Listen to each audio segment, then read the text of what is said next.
Cool. We're back with another podcast, the Dream 3 podcast, episode 7. Today we are joined by a super special guest. He is the founder and CEO of SlabStox Sports Trading.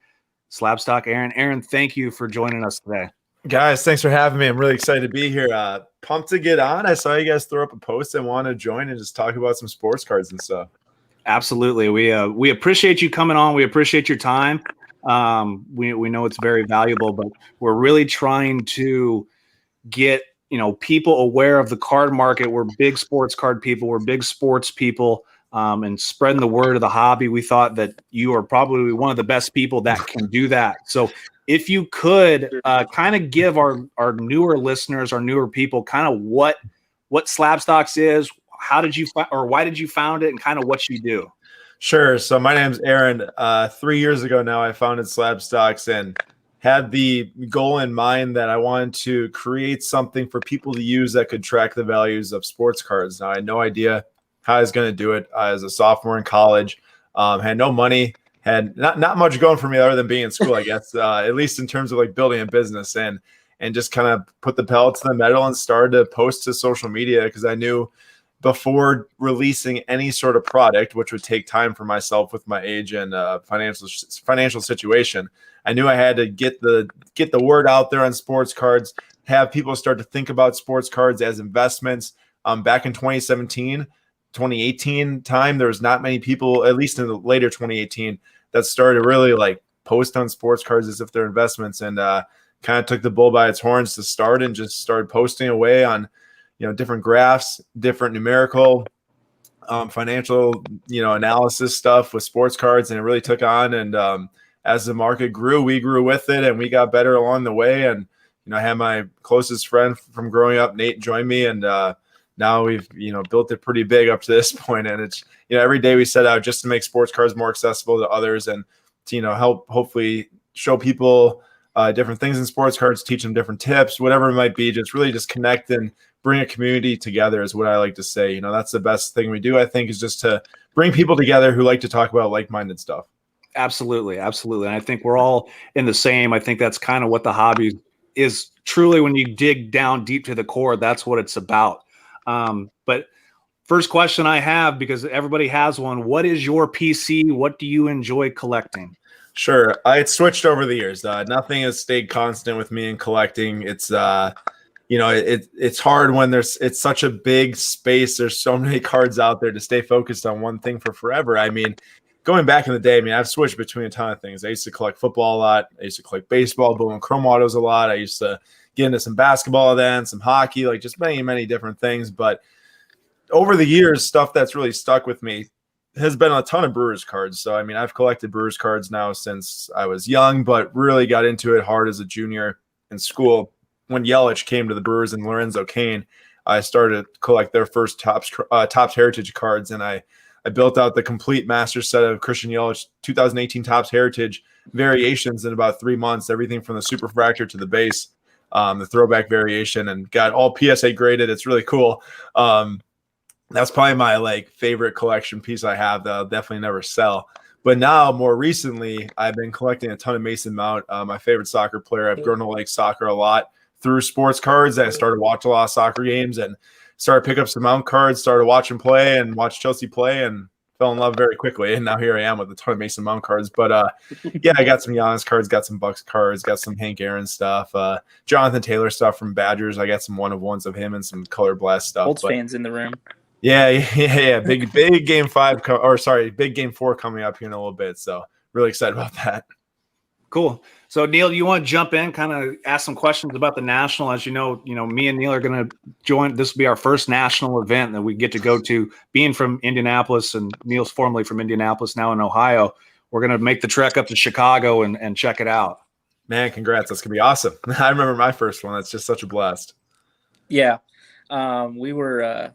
Let's see. Usually, because of my work schedule, I don't know.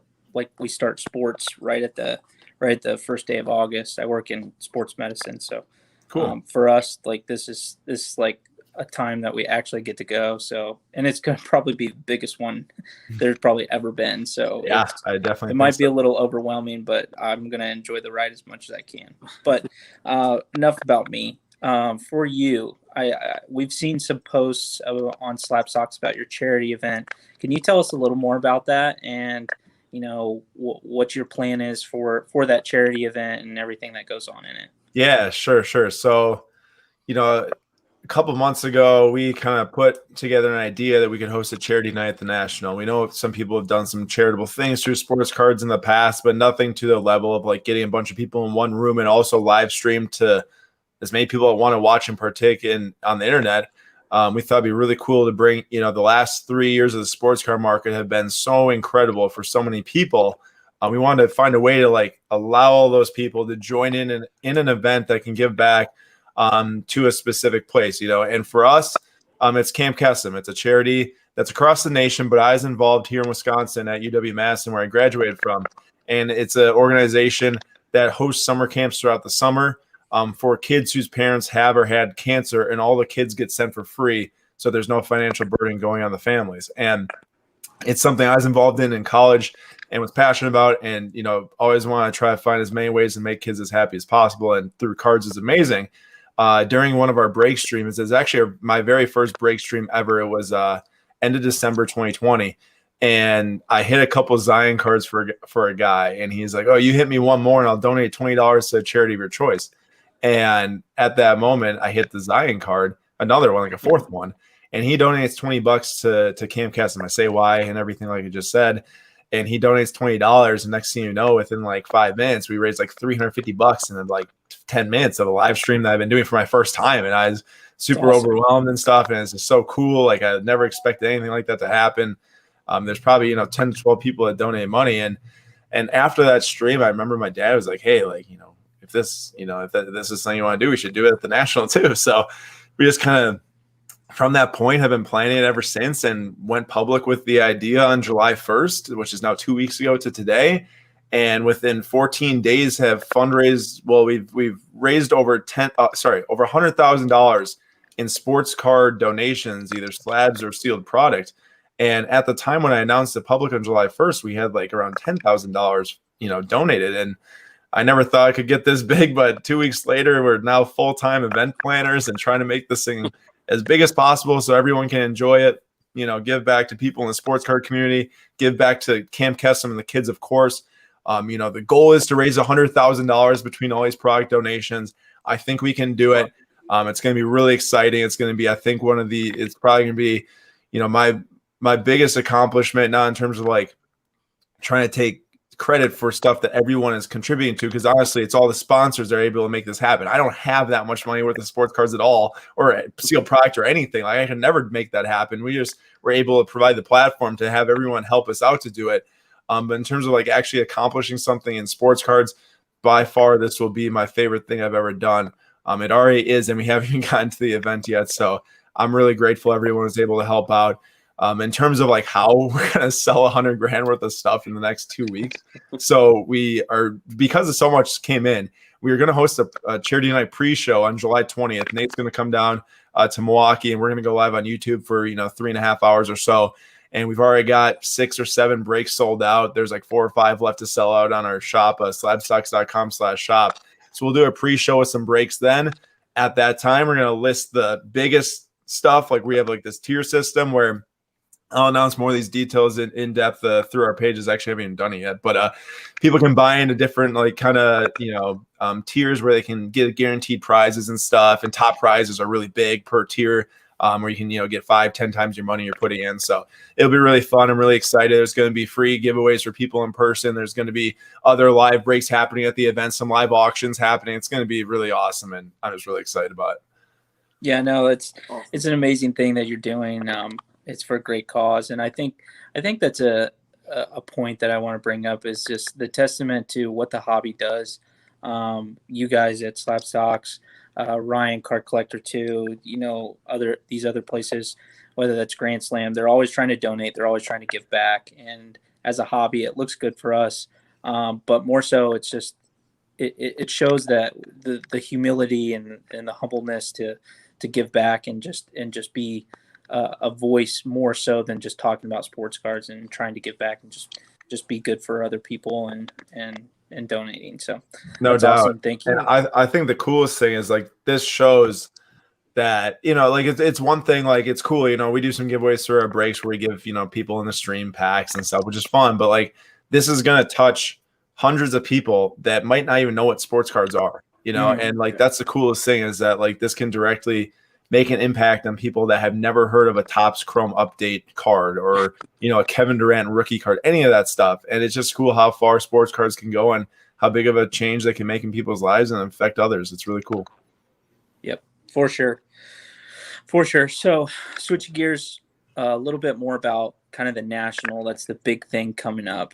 Right. What are you guys doing at SlabStox? Are you guys setting up? Are you guys buying, selling? What are you guys doing? That's a great question. So honestly, ever since this charity night's blown up so big, it's been all my time is going to this right now. All my time, most of our team resources are going to planning it and everything. We will be set up. We have a booth there, booth 695, all 5 days of the show. So there, we will have other stuff going on other than the charity night. But to me right now, it's like, this is the only thing I'm even thinking about. But we, you know, as our personal selves, we'll be selling cards. We'll be buying other cards and stuff like that. It's going to be a small part of the show for ourselves because I think such a big, important reason of the show for us is to actually connect with people that follow our content daily or weekly or monthly. You know, me going to the National League, I haven't even really thought about what cards I'm going to put in my showcase. How am I going to price them? What cards am I going to be trying to buy? It's just going to kind of spontaneously happen with everything else going on. That it's definitely like, it's the reason why, you know, all of us get involved in cards in the first place is to buy and sell cards. But it's just really, I think, speaks to the volumes of how important cards are other than just the cards. Like I'm going to spend my next week, not this upcoming week, but the week after that, in Chicago, and not even close to the top thing on my mind is what cards I'm going to buy or sell. Like I'm not saying I don't care about it because I care, but it's like there's so much more to it, and honestly, like I was just thinking another night, just as like it's crazy the amount of friends I've made through the hobby too. Like people say it all the time, but there's legit people I talk to daily through cards that they just pick up the phone calling me. You know, like I've made some great friends in the space. And I mean, it helps them out that I am out there on social media. You know, people know who I am. They can find me easily, connect with me easily. But it's really awesome to see. Yeah. Well, I'm definitely excited to meet you. You know, being able to come on our podcast, you know, even though we're kind of small, it's a testament to you guys and showing the love for everybody in the Hey, hobby. well, here's the thing. Everyone starts somewhere. You know, like when we did our first live stream, we had 2 people watching the entire time. 2 people. You know, when we put up our first podcast, we'd have 10 listens, 5 listens, whatever it is. But you know, everyone's got to start somewhere. You have to start to put your voice out somehow, connect with others, and the rest just falls into place with time. Nothing comes easily, especially in a market that's so competitive now, which is definitely and that's true for ourselves too. Like, sure, like I started early, which has really helped get us, you know, to the point we're at right now. But it's really competitive still for us to this day, and we're doing our best to keep our voice out there and to keep innovating as much as we can too. So going, knowing that you haven't really had a plan for the national, can you at least help us out in understanding, you know, maybe for the first timers like us, you know, what's something that we need to prep ahead of time? You know, what do we need to keep our eyes open to and understanding how the national works, you know, how to go about just connecting, buying, selling, trading, getting the whole experience. Yeah. First of all, I think this year is like it's going to be something we've never seen before, as you said when we opened the show, right? Like I'm sitting here thinking like, okay, how many people were there last time? Is it hard to get to booths? Is it hard to do this and that? And honestly, like I don't think any of that can apply because there's going to be way more people. There's going to be way more cameras. It's probably going to be much more difficult to get to certain booths, to talk to certain people. You know, two years ago at Chicago, you just walk up to Gary's booth and just shake his hand and say, hey, how's it going? I'm sure there were people walking up and saying hi, and you might have to wait like a minute, but now you never know how many people are going to be here trying to see different people amongst the hobby. When it comes to like, what should you do, you know, to like get your mind right and going into like, what can you expect? First of all, like it's going to be interesting to see too, because you think about the amount of people have entered the space over the last 2 years. It makes me wonder, like, what is it going to be like the actual dealers at the show? Are we going to see a lot of the dealers that were there 2 years ago? Are we going to see all these new companies that came into sports cards? Are they all going to have taken over those booths, like paid insane amounts of money to acquire those booths? Because I don't know if you all know, but like 2 years ago, we were actually one of the last people to get into the show to have a booth. We submitted like an early form, got in at the right time, and got like the very corner booth in the show. So we have it now for as long as we want, as long as we keep going, which obviously be a long time, hopefully for forever. And a lot of other people that need to get a booth now have to pay ridiculous amounts to get the booths from other people who have them. So I'm curious to see what the booth makeup is going to be, first of all. Second, it's going to be really interesting seeing the pricing at this show. In the past, people who go to the show would sometimes make complaints that the deals aren't there, that you go there and you're expecting to see eBay or lower, and everyone sees eBay or higher. And to me, it's like, I think that like there's no rule on how dealers need to price their stuff, but like you should be able to price it at eBay, given that booths have a fee. You know, there's $1,000-some fee for each booth, which now seems really small compared to how valuable these booths are. Yeah. But you know, if you were to sell that on eBay, you'd have to at least sell over $10,000 worth of cards to make it worth it in terms of like fees.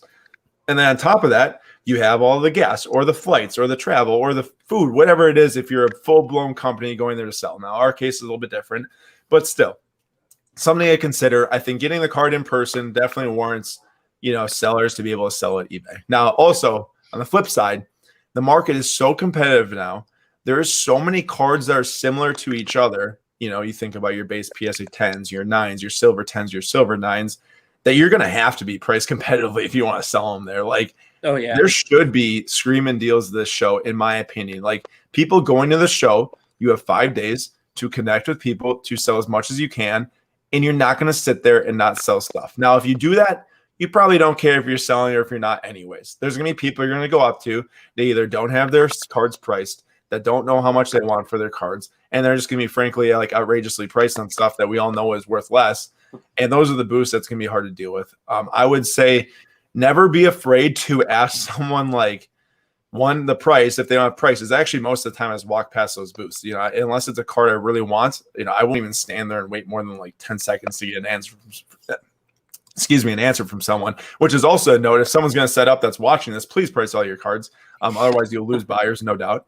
And I would just say, like, do not be afraid to negotiate with people. If it's your first show ever, like, I get how it can be intimidating. I've been going to shows since I was, 10, 11 years old. I'm sure I was negotiating with people at 10 or 11 years old. But just be willing to ask and offer. Like, at my booth, like, I'll have soccer cards out there. Someone comes off and gives me an offer, and if it's not what I want, I'll say, hey, I'm not going to take that. Like, this is my counter, and if you want it, you want it. If not, then no. Like, it's not that complicated. It's just be nice to others and just say your prices, and it's really not that complicated. I think a lot more people make it more complicated than it has to be. And that's, that's not something we want to see, especially when stuff gets chippy in the hobby. I know there's been a lot of like comps this, comps that. I don't care what prices are, this, that, whatever. You price on what you want. You're not going to sell if you're too high. It's as easy as that, for sure. Well, I think part of that, going into that, making a deal is, like other people on it, like Jameel have mentioned, Ryan have mentioned from Card Collector too, is, connecting with the people around the shows, connecting with dealers, connecting with other sellers, developing relationships is going to help you eventually get the deals that you want. There's no trades, doubt. buys, sells, anything like that. So there's no doubt. There's never been a time in my life that I've held out for $5 to $10, especially off of someone I think I can, build a relationship with. And I'll tell you this, exactly. like, I haven't really sold that many cards, like, to like even kind of get down this road. But like, when I say like build a relationship, I didn't mean like, oh, I'm only selling this guy's card so I can then build a relationship so in the future he can buy a card. I didn't mean to say it like that if I did. Pretty much everyone I'm building relationships with is based on friendships and just really trying to be nice with others in the hobby. But it's totally true. It's not worth it for anyone to try to won over someone. Those people that you see trying to do that or, scam someone this or that, you just won't last long. You won't make any friendships. You won't have fun. Like, who wants to do that? I don't want to do that. The hobby does a really good job of calling those people out too. Yeah. And helping each other out. So I like the hobby does a good job of that. I agree. Get those people weeded out for sure. Yeah. And then on the flip side too, it's like, I'm going there with some rare soccer cards. There's a chance I'm going to be highly priced. I don't want to sell them. It's like, right. and like that's I fine. got some too. Brady's I'm going with too. I don't really want to sell them, but hey, if you're gonna pay me cash, exactly. It's like there's no point in like holding something against someone based on pricing unless they're being like super rude to you. That's my opinion. It's like, I'm gonna be overpricing some of my cards because I want to sell them. Everyone's gonna do that. So, but on the flip side, it's like you also can't like expect to sell them for that. Like I'm gonna put something out there that I'm not gonna expect to sell it, but if I do, I do. So right. Yeah, no, I'm with you. Well, I think the National is huge, but what's going to come out of the National is probably going to set the market, I would think, for the rest of the year. What are your thoughts as to what maybe the National will bring, maybe what comes out of the National, and maybe just the outlook of sports cards, just because I think we've been so worried about it, but it seems like it's making a positive turn and kind of leveling out now and starting to pick back up. Yeah, I felt that too. And I think a lot of it has to do with the National and being able to physically see like how big of an impact the sports card market has on people in the industry. Like that is worth a lot. I'm still not in the mindset that stuff that's overproduced, that's gonna keep coming back flooded from PSA. I don't foresee that stuff upticking.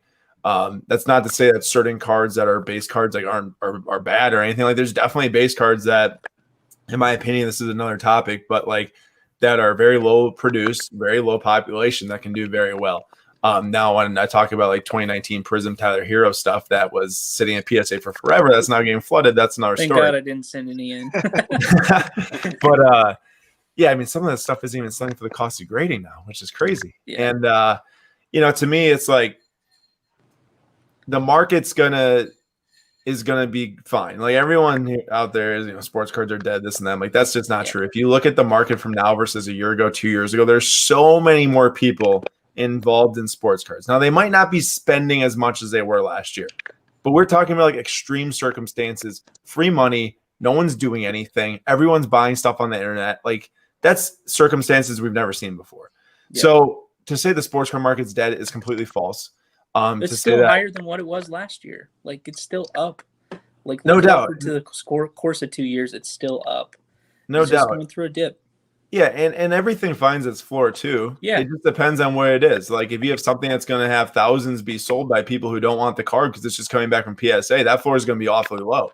Yeah. Now if you have a card that's an autograph on card that might be graded already of a rookie, like that stuff finds its floor much faster than other cards.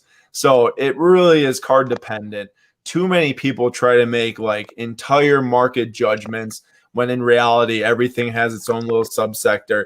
And I think it'll only do good to have the market going forward be based off of performance of said player, meaning of said set versus for random reasons, different things going up for random prices. Like that stuff isn't how the market ever worked. You got your sets that gain value over time.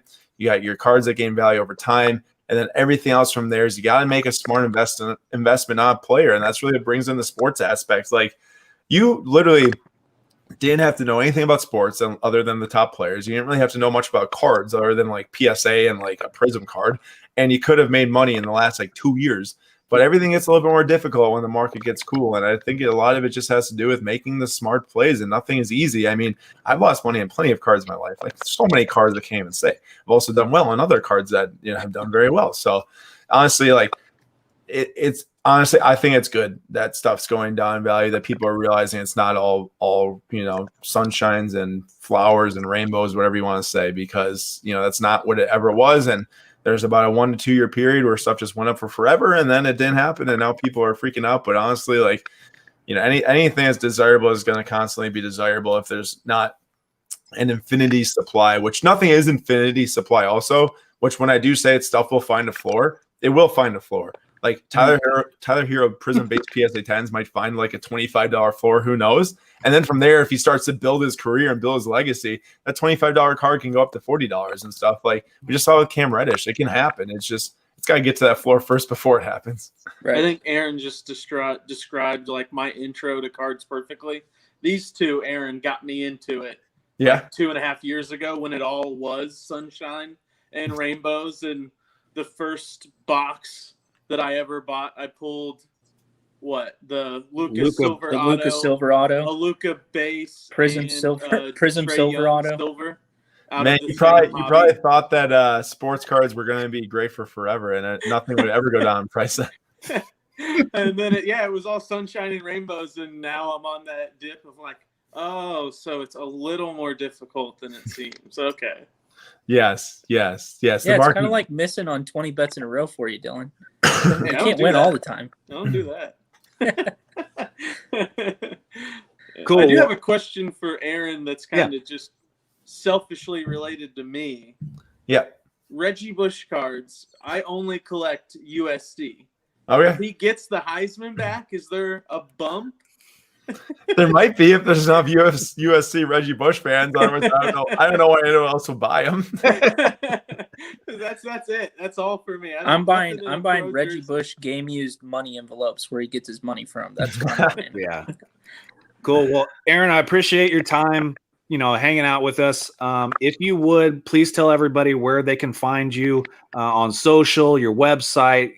Go ahead and plug that if you would. Yeah, for sure. So our website, SlabStox.com. You can go on there very soon. SlabStox Pro will be active live. You can get to it from our main parent website, SlabStox.com. You can find us at SlabStox on Instagram. Myself at SlabStox Aaron. I show my soccer collection and some other cards I collect and everything. But that's about it. YouTube, also the SlabStox YouTube channel. And I appreciate you all for having me. It's a good time, and I'm glad to be able to connect with some other people in the hobby. I've never met any of you before, but I really look forward to it at the National. Best player in the world in soccer right now.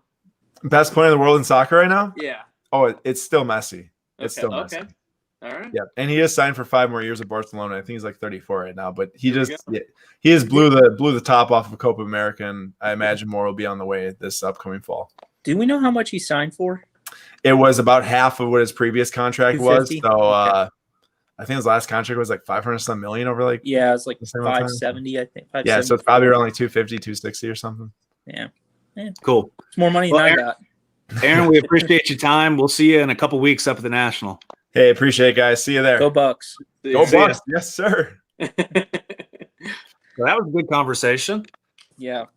Very good conversation of a guy, like I'm playing the videos up, he rips a lot of boxes. They do a lot of good stuff for the hobby. Like he said, like the charity night is like, if you haven't seen the Instagram page, like people are sending National Treasures boxes, flawless boxes for charity. Like, yeah, that a couple are still open. I need to see what's open so I can jump in whatever's left. For sure. That might be. You need to get an Instagram page. That's the first problem.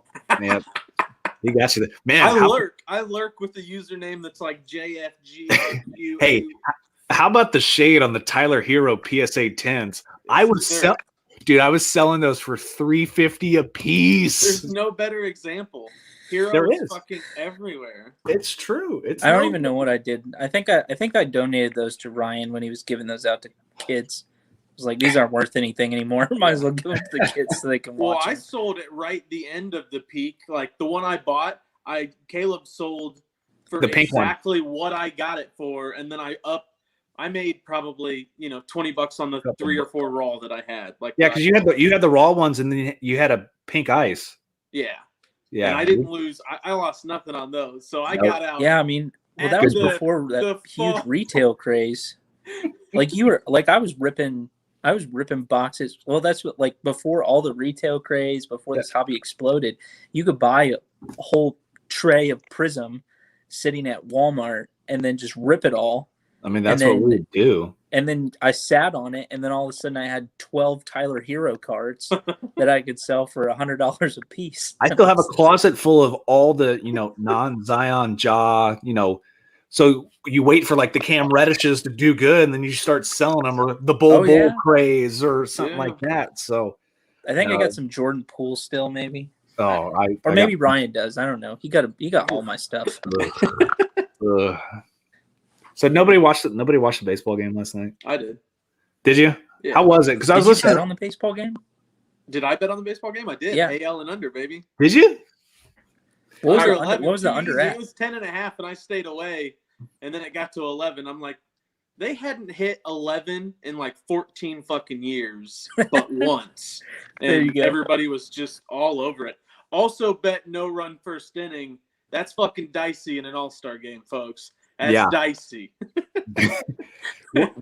What did you think about the uniforms? I felt that they look like pajamas. All you're missing is the feetsies and the butt flap. They were bad. Maybe I probably had them at a 4 out of 10. I think the rest of the internet probably had them at like a 2, maybe.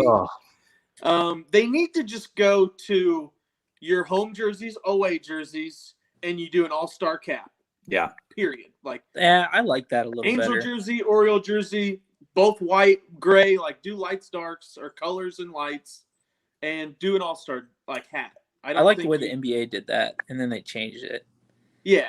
Yeah. Well, and the NBA's had some good ones though. Like they've done gold. They've had some good ones, but I like seeing your jersey out there on the All-Star. I completely agree. I think that's what it should be. But when's baseball ever made a decision that's intelligent? They had their draft going on during their All-Star game. They're those fucking morons. Terrible. Baseball. Let's be honest. Baseball the past 3 years has been on life alert. Well, they make up ways to have less fans. So like, we have a draft going on. 100%. You want to do the All-Star game during it? Yeah, let's do that. Well, that, and you can see how desperate they're starting to get because, you know, they were trying to do the mic'd up thing, which, you know. That's fun. It could be. It's fun, except it's baseball, and sometimes you have a guy who won't see a ball for the entire game. But, like, what was it? Was it Tatis who they were talking to when Vladdy smoked that home run? They're just like, oh. But the other thing, how it could work was, you know, they were talking to the pitchers, and the pitchers were, you know, they couldn't hear them.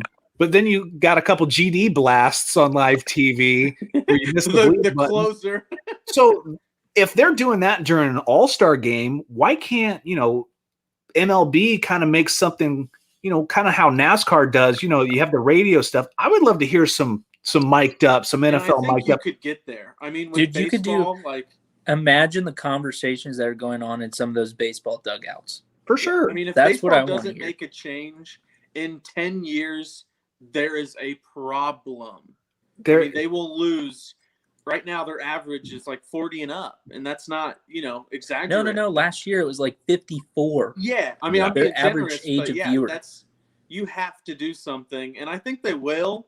Maybe it's just my ignorance because I've watched, you know, baseball all my life. Like, you know, I have a favorite team, so I tend to watch their games more than anything. Yeah, I mean, we have some friends that play pro ball, so yeah. Hey, I'm going to watch Tucker this weekend. Are you? Yeah. Are you? Yeah, a buddy of mine's coming down from Chicago. We're going to go watch the Reds play. Nice. Yeah. Nice. Someone's going to have to ship me Tucker's old Brownsburg jersey so I can have him sign it. I got a bunch of 101s in here that I could send you to have them sign. If they aren't autographed, send them to me. I'll have them autographed. They're not autographed. But then I'd have to go get them like authenticated, which I don't want to do. I'm waiting for Gordon to get PSA back in town so I can get some things on it. So. Yeah. Hey, so who won? And forgive me for my ignorance because I don't follow baseball. But who won the home run derby? Pete Alonso. He went back to back. He won it last year as well. Wow, resurrecting a career. Jeez. So I'm listening to Rome, and Rome's thinking that, you know, the home run derby's played out. Like they need to do something else. I mean, yeah, I mean, I go back and forth. So I used to love it. I mean, until I was probably even 18, you know what I mean? From like third grade to high school, I didn't miss, you know, a pitch. And now if I'm not at home or if I'm doing something, like, it's not a big deal. The last couple of years, I've gotten back into it a little more.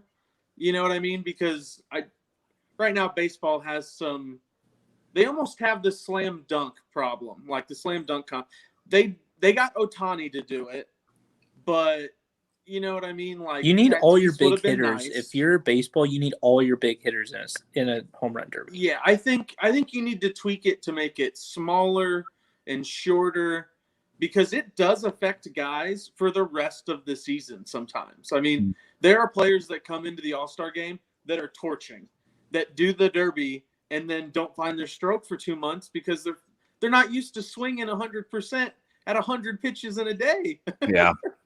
I mean, it's a lot. And they're trying to lift the ball every time rather than putting it in play. Yeah, I mean, it goes against, you know, what you're supposed to probably teach somebody. Yeah. And they get, you know, a day off completely, which is today, and the Yankees and Red Sox are back at it, again tomorrow. So hear that. Make sure you sell all your Vladdy cards now because he's not going to hit anything the rest of the year. Yeah, no, I would, and go to Alphabet now. Give them away for free. So Vladdy's unbelievable. That was an absolute moonshot. Oh my God! Last year though, 468? Taking a year off. You know what I mean? Yeah, Tatis, Ohtani, like they have guys to carry baseball. They just need to get their shit together.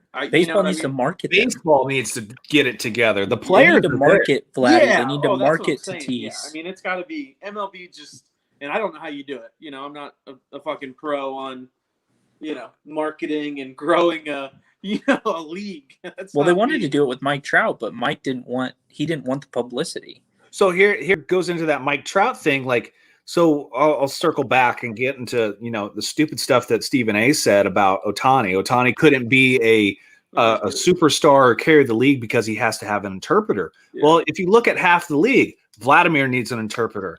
Fernando Tatis basically needs an interpreter. Mike Trout doesn't even talk. Acuna. Mike Trout doesn't even do interviews. Well, look at Anderson Silva. He needs an interpreter. He's lying. Anderson is lying out his face. He speaks good English. The thing is, I can speak Spanish. I took, 5 years of Spanish, whatever it is, but I would need an interpreter. Like, you know what I mean? I can't pick up everything if somebody's just blasting questions at you. You know what I mean? Charles Oliveira doesn't speak English. Like on that platform for Stephen A. I mean, that's a ballsy strategy to. And then double down on it on Twitter. He doubled down on it. Yeah, well, and then he came back and apologized. Because he was about to lose his job. Well, yeah, you know what I mean. And it's an ignorant statement. It's a global game. People want to see long balls. They want to see triple-digit heat. So if you throw that, you're going to become the face. It doesn't matter if you speak English or not. Yeah. Yeah, I want to see you throwing 120 miles an hour.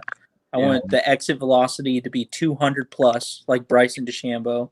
And I want people to snort coke in locker rooms and on the sidelines, like off the end of the bat. I want to see steroids popping out the top of the bat and just taking a handful before you go up there, chew it like bubble gum. Let's do that.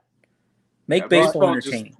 Baseball has more than a couple of problems, and that's just one of them. Oh, yeah. Well, besides that, so we had my next favorite thing of the weekend. We had Connor breaking his leg. We had the fights. If you look back at the last podcast, everybody that I claimed to have bet on, I lost. I bet on almost all the dogs. They all lost. This is why I don't bet. Terrible night. Terrible night for me. I want to start out with Greg Hardy getting blasted in the mouth. Yes, I bet on Greg Hardy. It was amazing. Amazing. You won't hear me not say that he had it. He had it. He just had it. He just came in. I mean, a classic mistake, just bum swinging, just arms out. Like who did that a couple years ago? Acted like he was about out, and then just took one looping haymaker and just crushed it. The best one I can think of is because me and Dylan were both watching it live because I was in Terre Haute and he texted me, Pat Barry, Chet Congo. That might have been it. Where Pat Barry had knocked Chet Congo out unconscious 3 times. Pat Barry rushes in and gets caught with one straight right and puts him to sleep. Yeah. Like he did the same thing. But you look at Twitter and everything else, everyone's like, oh, this is so great. Everybody wants to see Greg Hardy I mean, he's an asshole, Yeah. I mean, my wallet doesn't care if you're an asshole or not, though. I don't give true.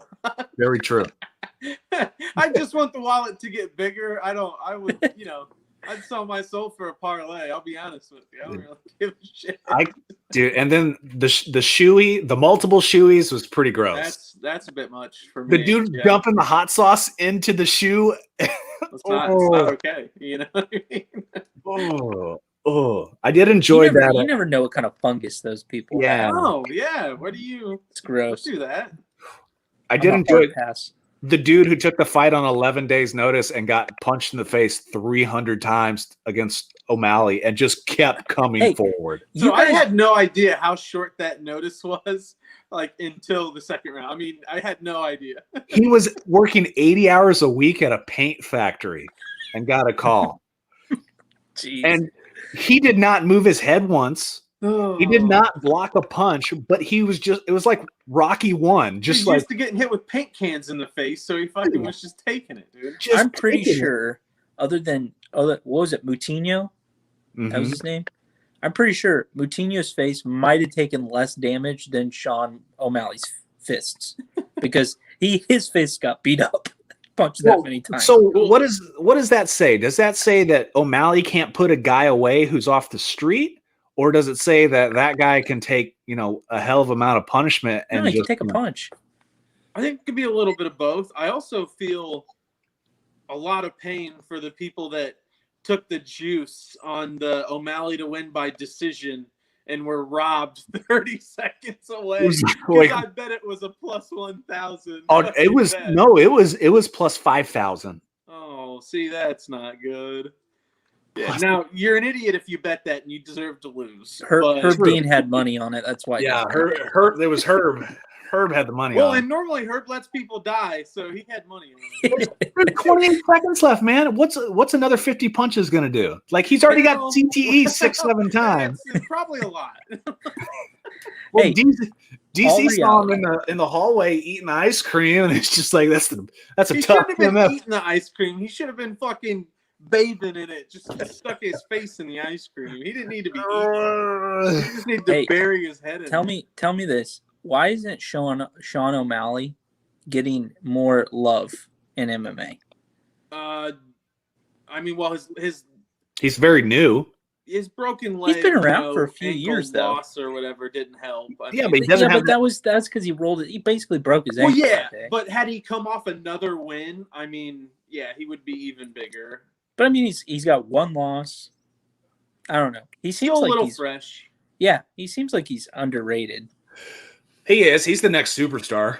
Yeah, he tries to do a little bit of the Connor thing. He just needs to get cheekier at it. Like he was on McAfee's this week. He was on McAfee's this week and ripped off his shirt and had for the brand tank underneath of it. Yeah. Like he gets it. He's just super young. He hasn't fought any big. He's knocked out a bunch of scrubs.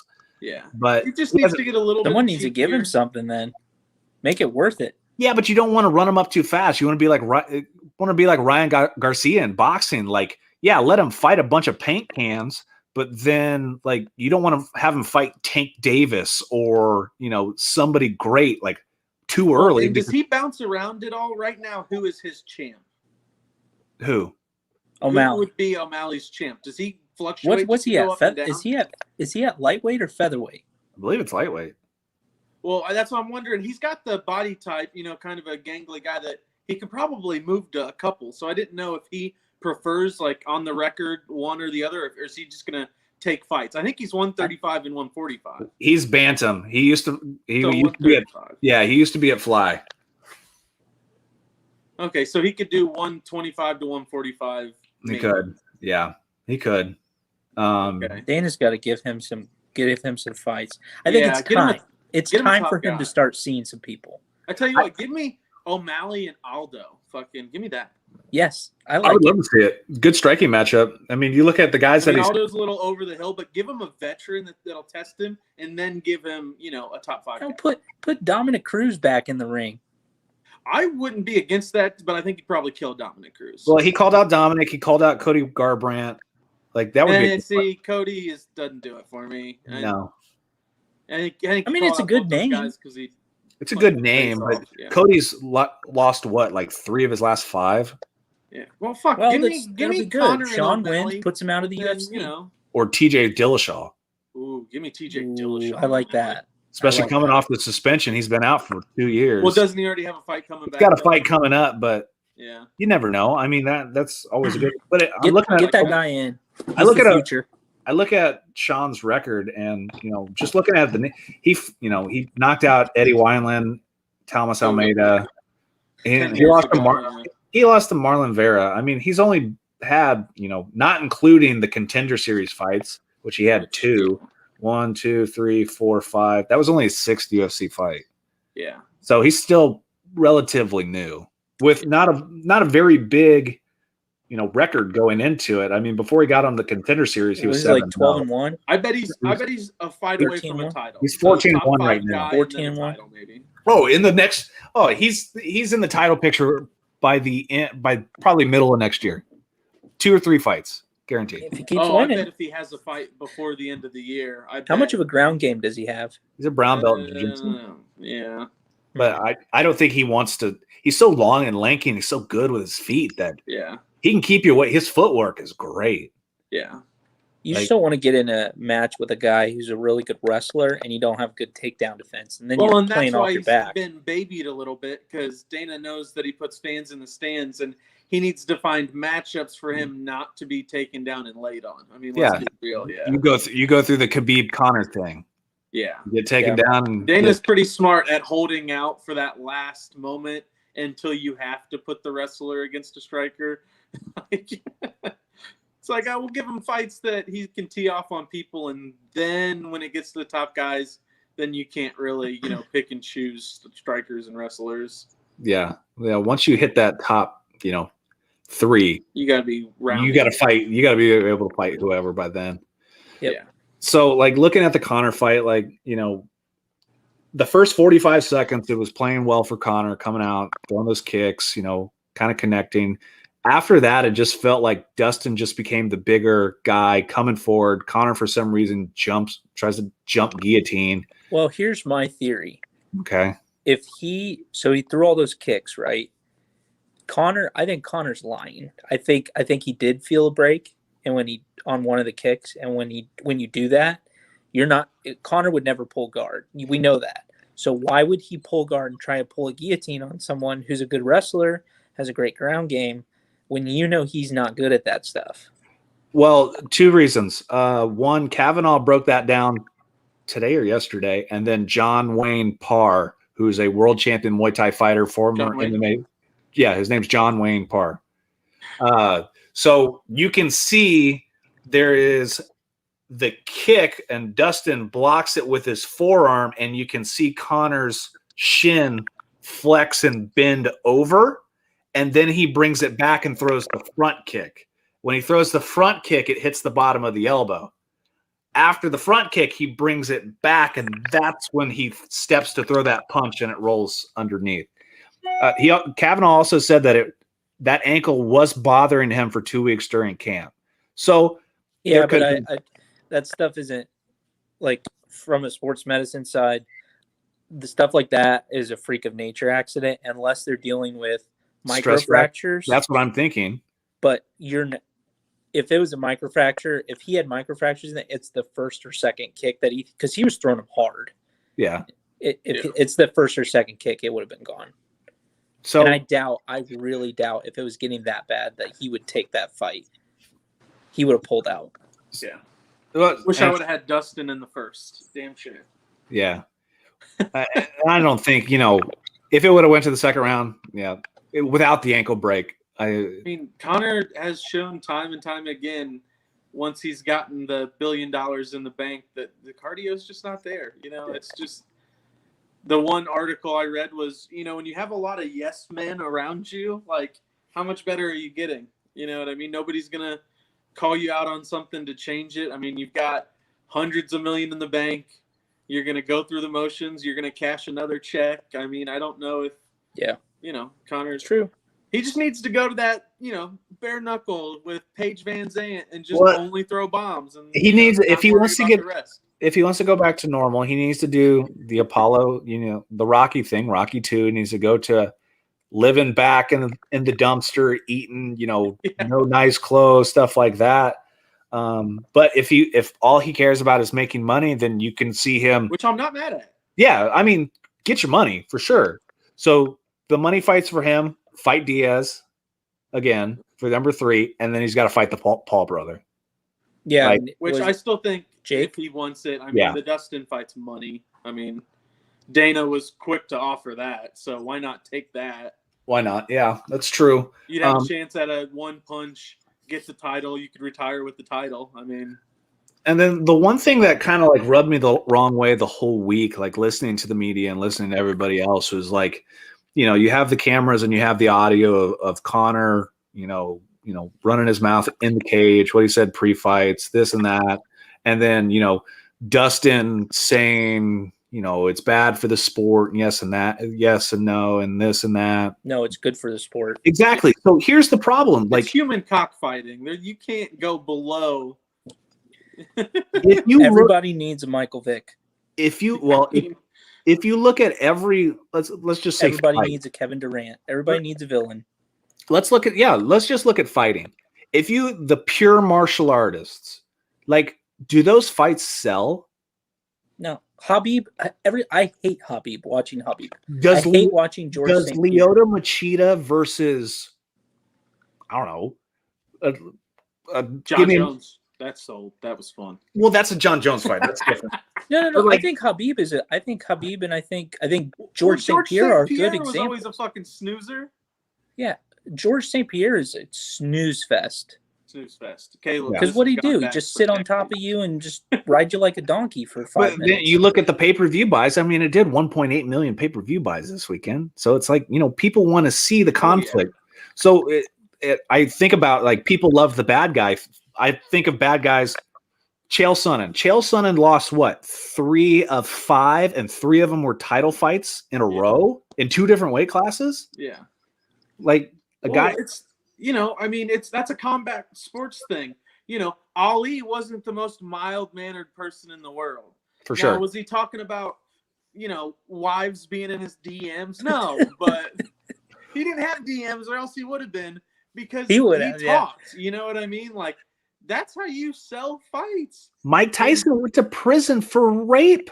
In Indiana, shout out. In Indiana, came back, fought Peter McNeely, did over 2 million pay-per-view buys. Yeah, I mean, that's just, when you have people punch each other in the face for a living, they're probably not the most, settled human beings on the face of the earth. Yeah, so I always think of, like, wild cards. I always think of the Tyson Lennox Lewis pay-per-view. When he goes up, he pushes Lewis, then he's yelling at the reporter, like, I'll eat your children, I'll kill you, this and that. Like, who's the most beloved boxer of, all time? Mike Tyson. Like, it's bad for boxing. But really? Because people want to see that. Why did people want to see Tyson Fury versus Deontay Wilder? Because of this, not because they're two martial artists going in. No, we want a story. We want to be able to pick sides and be emotionally invested in one person or the other. Yeah. Yep. So that was my big take of this week. Like, people talk it, and especially Dustin, like, oh, there's no place for it in the sport. Oh yeah, well, enjoy it when Charles Oliveira drops you in the first round, and 200,000 people bought the pay-per-view, and you make a fraction. Hear me out. I hope Dustin's an underdog in that fight. Someone bet Dustin like a motherfucker. I mean, it's a pick 'em fight, but I think it's a freaking. It'll turn into a snoozer. You think so? I think so. That would be a bummer. I'll be honest. I like that fight. It's not too. Welcome to pay-per-view without Conor McGregor. But it's not, and it's not just Conor. I mean, it's like, John Jones. John Jones is running into pregnant women and doing coke and doing all this stuff. Guess what? Every time John Jones is fight, people are buying that pay-per-view. Anderson Silva. Anderson didn't do anything. He was great from not an outside the ring, but inside the ring, more than entertaining. For sure. Even when he was, too old fighting Uriah Hall, people were like, he walked on water around people. For sure. Well, and he didn't even necessarily do a ton of, like, brutal trash talk outside of the ring, but he embarrassed people in it, like laying on the floor. That's exactly what people watch. That's more embarrassing than telling me, you're trying to bang my wife or something. Like, in front of how many millions of people, you're going to lay down and go, hi, and hide behind the referee and go, I'm not going to try because I'm going to stomp you. Like, literally. That's when he fought Damian Maia in Abu Dhabi, correct? Yeah. So, Damian Maia, and then what was that fucking guy's name? Oh, man. It's so long ago, I'm forgetting. But who broke their leg at, like, the start of that one round against Anderson? No, Anderson broke his leg. No. I know who you're talking about. Patrick Cote. Patrick Cote. Yeah. He was clowning on Patrick Cote bad. And then it was like he stepped and was like, Oh fuck! Yeah, it was just another level, and Yeah, that's why he didn't try for how many fights in a row, like for a stretch of 5 years. Like, Yeah. I mean, he was literally backhand, open-handed people out cold. yeah, hell, he didn't miss a strike against Chris Liebman. It was 100%. Just but it shows to my point that people love guys, especially fighters, who go against the establishment. That's why the Diaz brothers are so popular. Oh, They're yeah. totally keep getting anti-establishment. paychecks. Yeah, they slap people inside the ring. Yeah, they lay down. They fight It's a Anderson signature Silva move. They slap. and lay down. They smoke weed at the press conference. Like they do whatever they want. Yeah, And they're not bad for the sport. They make people want to watch. they're That's not what outstanding citizens. You know what I mean? But let's be honest. Who really is? Well, especially from Stockton. Yeah. And then today, Shout out to Stockton. I'm sure you guys saw Richard Sherman getting arrested today. I didn't until you said something. I haven't really looked into it, but Gosh, his career's just It going did downhill. not sound hasn't it? good. I've never liked that fucking guy, so it sucks to suck. So it sounds like Stanford education's not panning out for him, is it? well, That did not work. it sounds like, because I was reading some more into it from what Schefter was posting. It sounds like, I don't know if alcohol was involved, but it sounds like he hit a barrier at 1 o'clock in the morning, Nice. drove his car off the exit, then abandoned the car, and then ended up at the house and was attacked by a police dog. Oops. Like, well, and he wasn't on a team. He was no, he's a free job. agent. Yeah. So Is he really that mad that he didn't make enough money in the NFL? Like, Well, What's to be he- fair, that's not going to scare the Cowboys away. They were the leader in the clubhouse to sign him. They probably like him even more now. oh, they do like that stuff. Jerry Jones was like, he did what? Get him on the phone. Get- I love him already. Get him on Hey, the phone. Can we get him at vet minimum? Let's get him. Jerry Jones is trying to draft him. They're like, no, he's already been in the league. He's a free agent. He's like, no, we'll draft him. I'm like, no, So- sign him. Does that hurt? Does that hurt his Hall of Fame? No, nobody remembers it. They don't care. No, No. Yeah. I mean, They don't he's care. borderline for me anyways. I mean, really. yeah, I take into account the Legion of Boom. He wasn't the Legion. They had a Legion. There's a lot of help. That's true. That's There's true. a lot of help. Michael Crabtree banged on him for a couple of years. Yeah, and I mean, if that's your claim to fame, is like, I shut down Michael Crabtree, and I got a Michael Crabtree closet, Yeah, full of yes, jerseys. you do. I fucking love Michael Crabtree. But if that's your claim to fame, Oof, you're not in the Hall of Fame. That's not getting you in the hall. oof, oof. I stopped Michael Crabtree once in the corner of the end zone. Well, who was his quarterback? Oh, is he not in the league? Yeah, so it's probably a dog shit pass. Yeah, I'm so. Training camp starts in 15 days. I'm so excited. I know. It's going to be great. Football's going to be so hot at the National. Yeah, college football starts or I know camp for college starts in like 16 to 20 days, and then So ready for football. I just need football. Like we're in that lull right now where it's just baseball. Like, Yeah, you got which the sucks. NBA finals Baseball is awful. and just baseball, and then cricket, underwater basket weaving, curling, aka Canadian bowling. Like, It's a rough. Hey, go don't you diss my bet-wise Canadian right friends. hey, my wife is part Canadian and her dad is Canadian, so You now. better watch your spoilers, language. That part of her, Caleb, is the worst part of her. The part that yells at you when you don't do something, that's the Canadian part.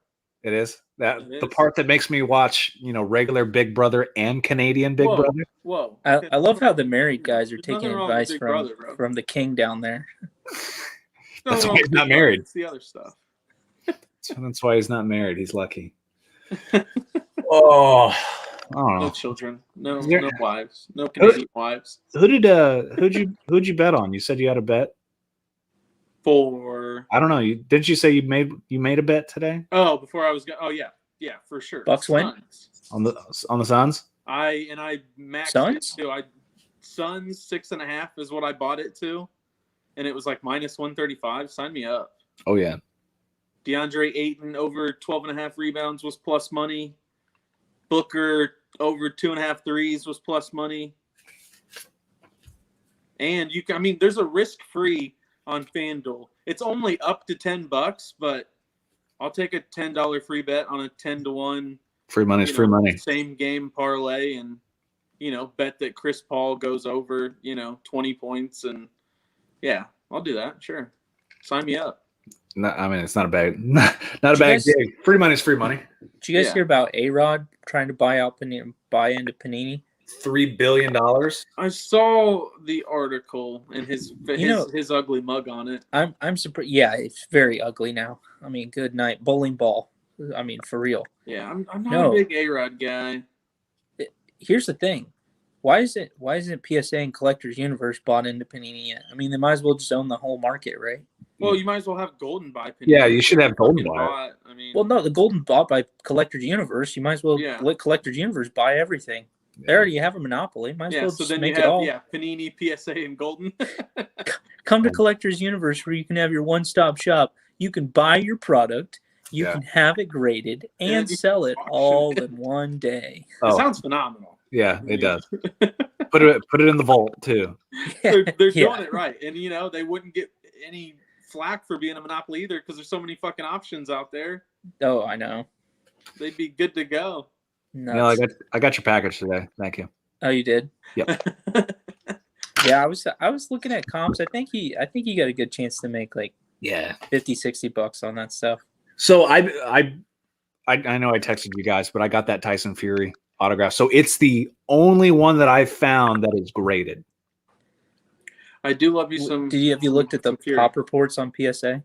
On PSA, it's a different card, but not the one that I have. Have you looked up the one that you're getting on PSA?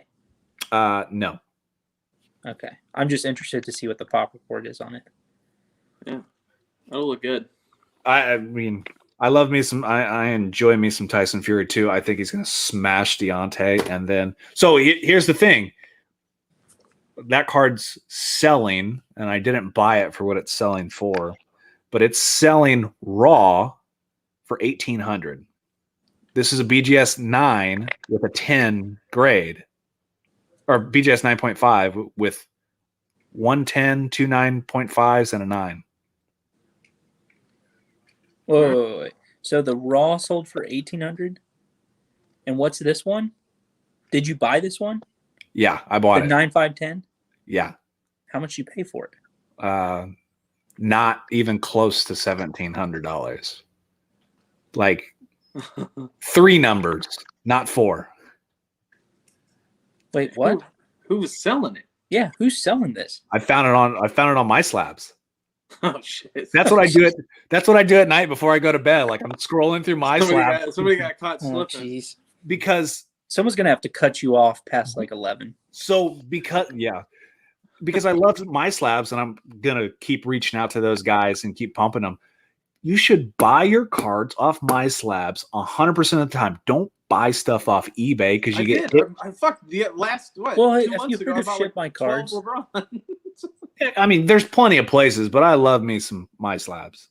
My slab's nice, but have you heard of Ship My Cards? Yes. I mean, save on eBay sales tax. I mean, it may take a little longer to get your stuff. I personally am kind of iffy about it because it's like if I'm buying something high dollar on eBay, I want it in my hands in like literally 2 days. Like quickly, I'm gonna pay that night.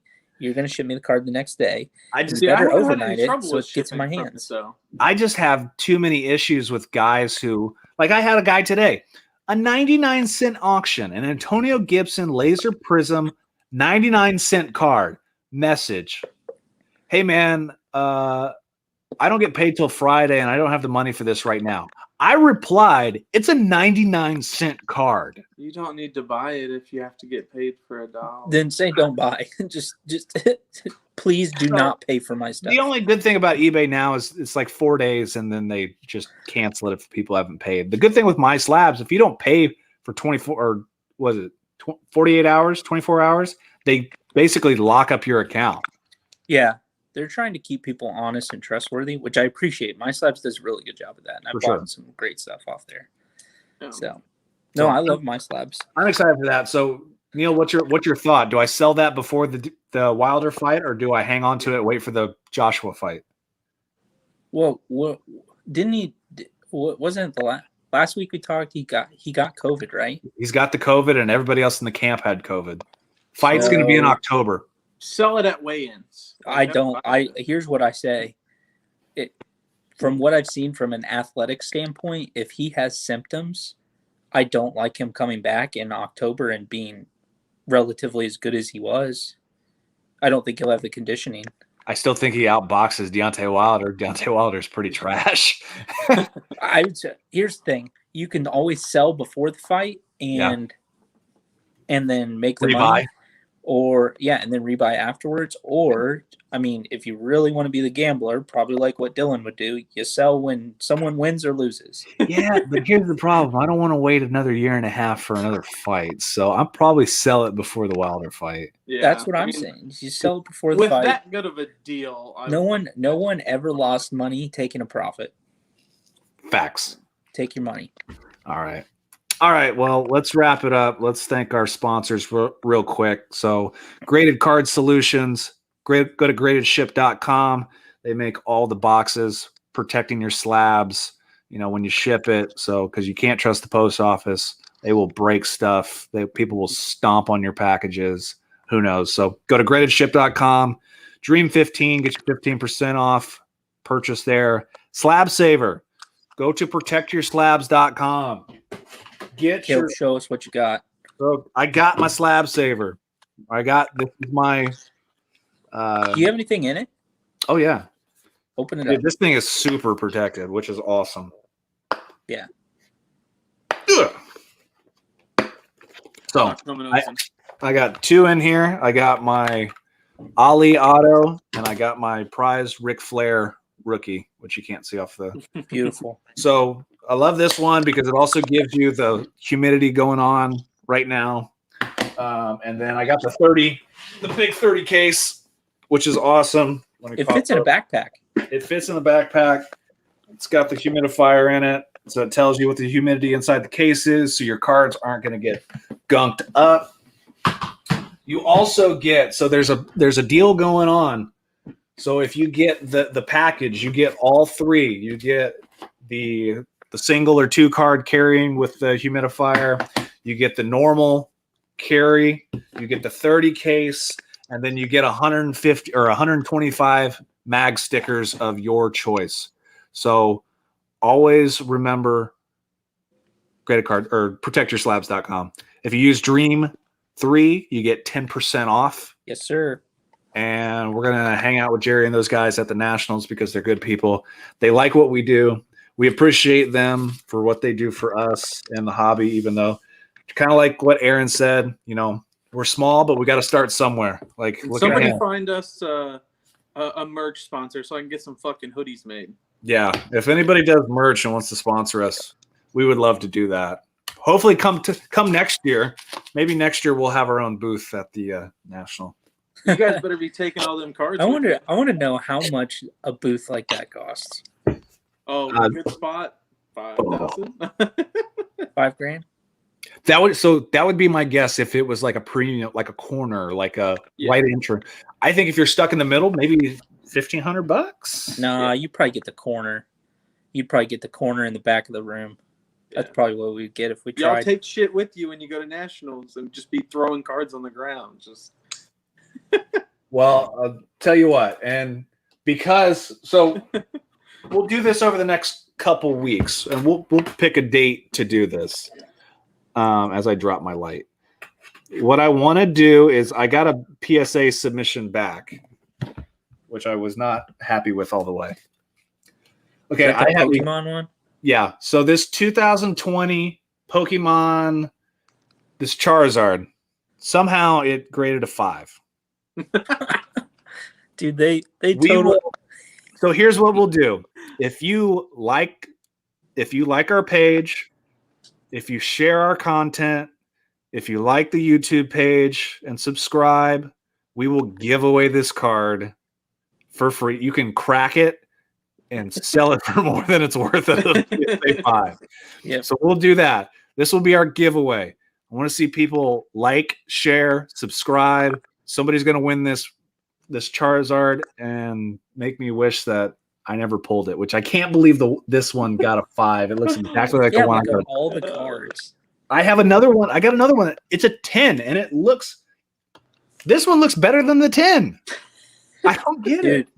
Take that to the if no one likes, comments, or just subscribes, just take it to the national. We'll reset that thing. I'm gonna go give it to Aaron for charity night. Yeah, maybe. So no, we appreciate everybody tuning in. Looked like we had more viewers than we've ever had, which was great. Thanks to Aaron. Yeah, thanks to Aaron coming in again. We'll post stuff on our our social pages. What up, Drew? So we'll post stuff on our social media pages. Go follow Aaron. Go follow SlabStox. They're doing great stuff in the hobby. They're a trophy fish, so I don't. So, all right, appreciate you guys. We'll try to get one in next week. I'm heading to California on Wednesday, so we might have to get one midweek. Maybe not. Next week? Yes. Why are we doing it next week? You don't. I mean, we could take a week off. It's up to you. Well, I say we do a post-national. We can do a post-national one. Because I got stuff I got to do. Tomorrow I'm actually in Pittsburgh. All right. I'm closing a deal in Pittsburgh. What you're saying is you're picking me up on the way to the national. Wait, are you in Pittsburgh? No. Wait, do you have a hotel? No. Where are you going to stay? I don't know. On the floor of your hotel? I hope you like a 5-month-old screaming at 6 o'clock in the morning. You got to do what you got to do, my man. Anything? I don't know. We'll figure it out. I might only be able to go out for a day. Kind of depends on because guys will be racing in Pomona. So we swing by through Indianapolis. Maybe I can. If I'm going to go, problem is I don't have room in my car, but you can always just y'all figure this shit out afterwards. Hey, shut up, Dylan. You can leave whenever you want. All right, bitches, I will. All right, bye. All right, later, y'all. Yeah, peace.